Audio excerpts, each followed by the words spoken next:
السلام علیکم ناظرین، TNN ٹی وی کے نیوز بلیٹن کے ساتھ میں ہوں بشرا خان۔ سب سے پہلے شامل کریں گے نیوز ہیڈ لائنز۔ بابا قوم کا 147واں یوم پیدائش ملی جوش و جذبے سے منایا گیا۔ مزار قائد پر گارڈز کی تبدیلی کی پروقار تقریب کاکول دستے نے فرائض سنبھال لیے۔ ملک بھر میں خصوصی تقریبات منعقد، مزار قائد پر اہم شخصیات کی حاضری۔ مسیحی برادری آج کرسمس کا تہوار مذہبی جوش و جذبے کے ساتھ منا رہی ہے۔ ملک بھر کے تمام گرجا گھروں کو برقی قمقموں سے سجا دیا گیا۔ پولیس کی جانب سے کرسمس تقریبات و عبادات کے لیے سیکیورٹی کے خصوصی انتظامات۔ اسلام آباد میں احتجاج کرنے والے تمام 290 مظاہرین کو رہا کر دیا گیا۔ ترجمان وزارت داخلہ کا کہنا ہے کہ ریڈ زون کی سیکیورٹی ہر صورت یقینی بنائی جاتی ہے۔ ترجمان کے مطابق اسلام آباد پولیس کی جانب سے خصوصی مدد سینٹر قائم کیا گیا تھا۔ انتخابات کا اہم مرحلہ مکمل، اعتراضات سننے کے لیے اپیلیٹ ٹریبونلز تشکیل۔ الیکشن کمیشن ٹریبونلز 3 سے 10 جنوری تک اعتراضات سنیں گے۔ کاغذات نامزدگی کی جانچ پڑتال کی آسانی کے لیے آن لائن سہولت مرکز قائم۔ کراچی میں جنوری سے سردی کی شدت میں مزید اضافے کی پیش گوئی۔ گلگت بلتستان اور بالائی KPK میں چند مقامات پر ہلکی بارش کا امکان۔ پنجاب کے میدانی علاقے آج بھی شدید دھند کی لپیٹ میں۔ جنوبی انٹیریو کے زیادہ تر حصے شدید دھند کی لپیٹ میں۔ انوائرمنٹ کینیڈا کی جانب سے فوگ الرٹ جاری۔ الرٹ میں کہا گیا ہے کہ شہری دوران ڈرائیونگ محتاط رہیں۔ کینیڈا کے وزیر اعظم جسٹن ٹروڈو کی کرسمس کے موقع پر مبارکباد۔ ٹروڈو کا کہنا تھا کہ ہمدردی، مہربانی اور امید کی اقدار سب کے لیے ہیں۔ کینیڈین اس کرسمس میں اختلافات میں طاقت تلاش کریں۔ 2024 میں ماہرین کینیڈا میں مہنگائی کم ہونے کے لیے پر امید۔ ماہرین کا کہنا ہے کہ معاشی سست روی 2024 کے وسط تک شرح سود میں کمی کی وجہ بنے گی۔ مرکزی بینک کی جانب سے شرح سود میں اضافے کے نتائج بھی سامنے آئیں گے۔ غزہ کے المغازی کیمپ پر وحشیانہ اسرائیلی بمباری، 70 فلسطینی شہید۔ غزہ میں جمعے سے اتوار کے دوران 16 اسرائیلی فوجی ہلاک۔ غزہ میں اسرائیلی جوہریت بیت لحم میں کرسمس کی خوشیاں ماند پڑنے لگیں۔ دنیا بھر میں سردی کی لہر، آسٹریلیا اور کوئنز لینڈ میں ہیٹ ویو کا الرٹ جاری۔ پرتھ میں پارہ 35 ڈگری سینٹی گریڈ تک پہنچ سکتا ہے۔ نیو ساؤتھ ویلز کے کچھ علاقوں میں سیلاب کی وارننگ جاری۔ ہیڈ لائنز آپ نے جانی اور اب شامل کریں گے خبروں کی تفصیل۔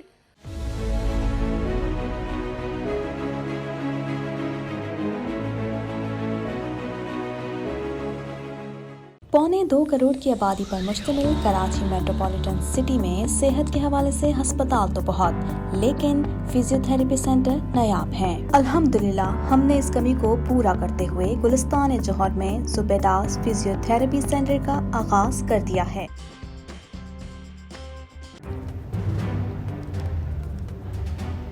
Islamic Finance TV, the only TV channel of the fastest growing Islamic economy in the world and the prime mover of Islamic finance news. Follow us on our social media handles and watch our reports and educational program at www.islamicfinancetv.com. For advertisement, please contact us at islamicfinancetv@gmail.com.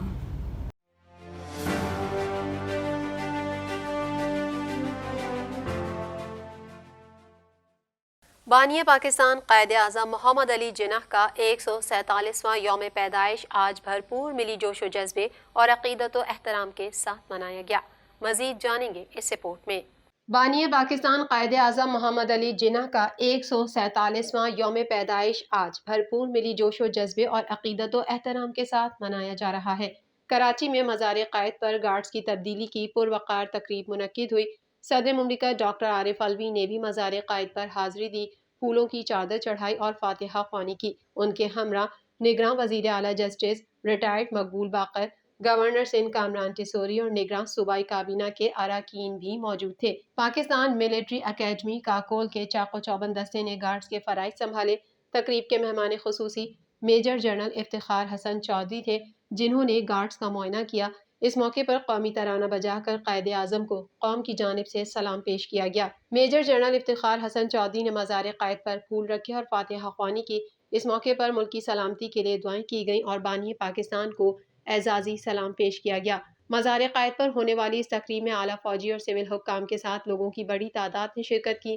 اور قائد اعظم کو خراج عقیدت پیش کیا۔ اس موقع پر نگراں وزیر اعظم انوار الحق کاکڑ نے قوم کے نام پیغام میں کہا ہے کہ قائد اعظم محمد علی جناح آج بھی ہم سب کے لیے مشعل راہ ہیں اور پوری قوم انہیں انتہائی عقیدت و احترام کے ساتھ یاد کرتی ہے۔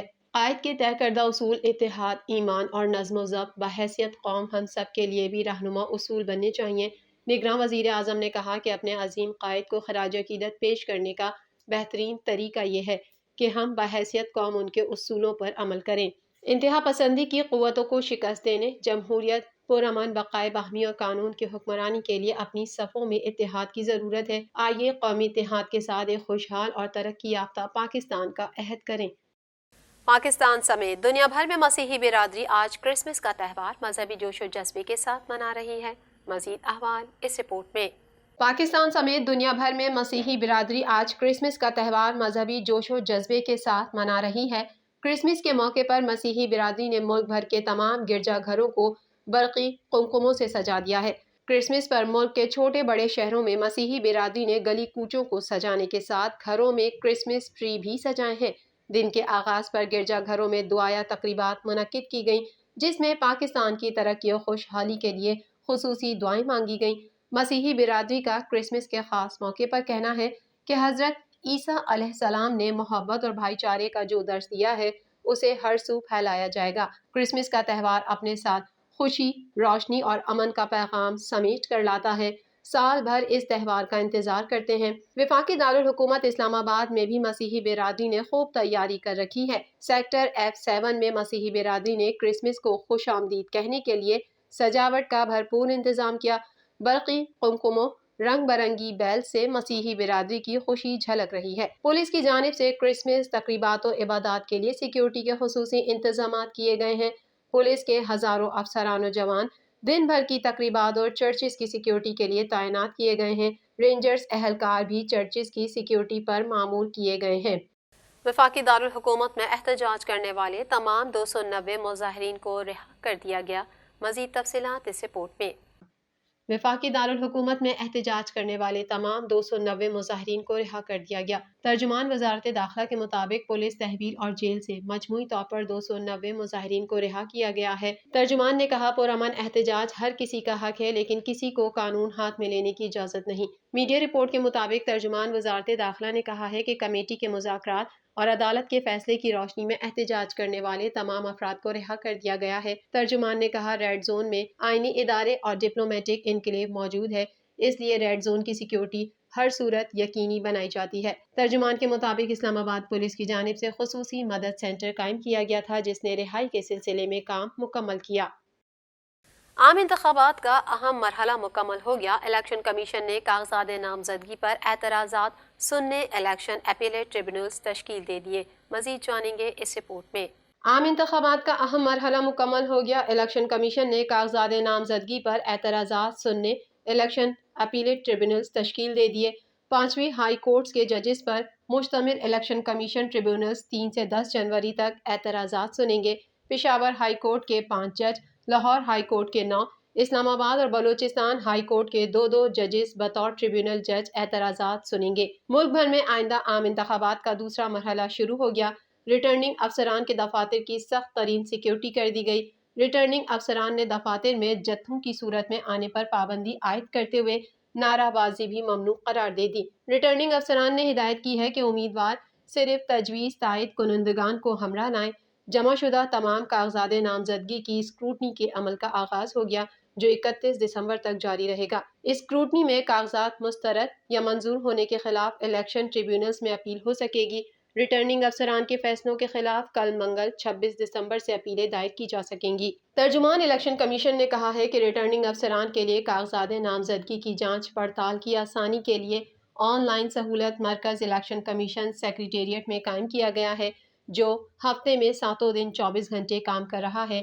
اس سہولت مرکز کی معاونت نادرا، قومی احتساب بیورو، FIA، FBR اور اسٹیٹ بینک کر رہے ہیں۔ ریٹرننگ افسران کی جانب سے موصول شدہ امیدواران کے قوائف ضروری کارروائی کے لیے ان اداروں کو بھجوائے جا رہے ہیں۔ الیکشن کمیشن نے secretary power division, secretary petroleum division, secretary national telecommunication division, secretary housing and works division, 4 chief secretaries اور چیئرمین CDA کو بھی تحریری طور پر مطلع کیا ہے کہ وہ ریٹرننگ افسران سے امیدواران کی فہرستیں حاصل کریں۔ حکومت کے تمام وفاقی صوبائی ادارے فوری ریٹرننگ افسران سے رابطہ کریں۔ امیدواروں کی فہرست کا اجرا 24 دسمبر 2023 کو کیا جا چکا ہے۔ نادہندہ امیدواران کاغذات نامزدگی کی جانچ پڑتال کے دوران مورخہ 25 تا 30 دسمبر 2023 تک متعلقہ ریٹرننگ آفیسر سے رجوع کریں۔ نادہندگان سے واجبات کی وصولی یقینی بنائی جائے۔ محکمہ موسمیات نے ملک کے بیشتر حصوں میں موسم سرد اور خشک رہنے کی پیش گوئی کر دی۔ مزید احوال اس رپورٹ میں۔ محکمہ موسمیات نے ملک کے بیشتر حصوں میں موسم سرد اور خشک رہنے کی پیش گوئی کر دی۔ وفاقی دارالحکومت اسلام آباد میں موسم سرد اور خشک جبکہ شام اور رات میں مطلع جزوی ابر آلود رہے گا۔ ادھر خیبر پختونخوا کے بیشتر اضلاع میں موسم سرد اور خشک جبکہ بالائی اضلاع میں شدید سرد رہے گا، تاہم صبح اور رات کے اوقات میں مردان، صوابی، چارسدہ، نوشہرہ، پشاور اور ڈی آئی خان میں دھند چھائے رہنے کا امکان، جبکہ شام اور رات میں صوبے کے مغربی اضلاع میں مطلع جزوی ابر آلود رہے گا۔ سندھ کے بیشتر اضلاع میں موسم سرد اور خشک رہے گا، تاہم جیکب آباد، موہنجو داڑو، سکھر، لاڑکانہ، دادو، گھوٹکی اور پوڈیدن میں صبح اور رات کے اوقات میں دھند یا اسموک چھائے رہنے کا امکان ہے۔ کشمیر اور گلگت بلتستان میں موسم شدید سرد اور مطلع جزوی ابر آلود رہے گا۔ بلوچستان کے بیشتر اضلاع میں موسم سرد اور خشک جبکہ شمالی اضلاع میں شدید سرد اور مغربی اضلاع میں مطلع جزوی ابر آلود رہے گا۔ محکمہ موسمیات کا کہنا ہے کہ پنجاب کے بیشتر اضلاع میں موسم سرد اور خشک جبکہ مری، کلیات اور گرد و نواح میں شدید سرد جبکہ شام یا رات میں مطلع جزوی ابر آلود رہے گا، تاہم بہاولپور، ساہیوال، اوکاڑہ، لاہور، سیالکوٹ، نارووال، گجرانوالہ، فیصل آباد، سرگودھا، جھنگ، خانیوال، ملتان، خانپور، رحیم یار خان، حافظ آباد، بھکر، لیا، ڈیرہ غازی خان اور گرد و نواح میں صبح اور رات کے اوقات میں دھند اور اسموک چھائے رہنے کا امکان ہے۔ لاہور اور ملتان سمیت پنجاب کے میدانی علاقے آج بھی شدید دھند کی لپیٹ میں ہیں۔ دھند کی وجہ سے موٹر ویز سمیت بڑی شاہراہیں ٹریفک کے لیے بند کر دی گئی ہیں، جس کے باعث ٹریفک متاثر ہوئی ہے۔ موٹر وے M2 لاہور سے خانقاہ ڈوگرہ اور شیخوپورہ تک بند کر دی گئی، جبکہ موٹر وے M3 فیض پور سے رجانہ تک بند کی گئی ہے۔ M4 عبدالحکیم سے پنڈی بھٹیاں تک اور M5 ملتان سے ظاہر پیر تک بند کی گئی ہے۔ دوسری جانب پاک پتن میں دھند کے باعث کار پل سے نیچے گر گئی، حادثے میں کار سوار جاں بحق ہو گیا۔ مزید خبریں بھی بلیٹن کا حصہ ہوں گی اس بریک کے بعد۔